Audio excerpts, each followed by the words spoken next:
Fourth state news వార్తలకి స్వాగతం. తెలంగాణ రాష్ట్ర CM Revanth Reddy సొంత నియోజకవర్గంలో సంఘటన. నారాయణపేట మండలం కొడంగల్ నియోజకవర్గం తెలంగాణ రాష్ట్రం. అన్నంలో పురుగులు. సీఎం రేవంత్ రెడ్డి సొంత నియోజకవర్గంలో విద్యార్థులు ఆందోళన. తెలంగాణ కాంగ్రెస్ ప్రభుత్వం నిర్లక్ష్యం.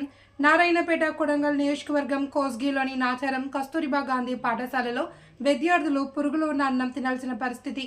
విద్యార్థులు కంప్లైంట్ చేసినా పట్టించుకునే అధికారులు. కలెక్టర్ వచ్చి తమకు హామీ ఇచ్చే వరకు ధర్నా విరమించమని తేల్చి చెప్పిన విద్యార్థులు.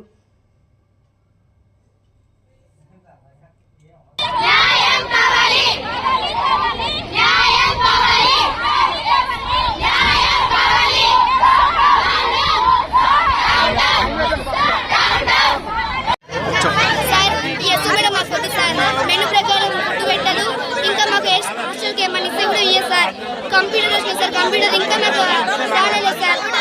ఇంటికైనా సరిగా అన్నం తినమని హాస్టల్కి వస్తే హాస్టల్ కూడా సరిగా పెట్టారు చూడండి సార్. అసలు ఏం చదువుకో చెప్పండి సార్.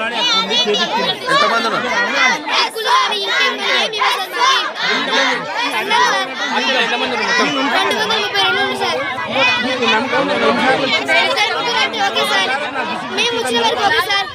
ఇప్పుడే కాదు సార్, ఆమె ఎప్పుడైతే వచ్చిందో అప్పటి నుంచి ఇదే సార్. మా అక్క వాళ్ళు కూడా ఉంది సార్. వాళ్ళు ఇట్లా పెట్టండి సార్, వాళ్ళకి ధైర్యం లేక చెప్పలేరు. మేము ఆగలేము సార్. మేము తినట్టుందే మాకు నెక్స్ట్ వాళ్ళు తినాలి కదా. అందుకని మేము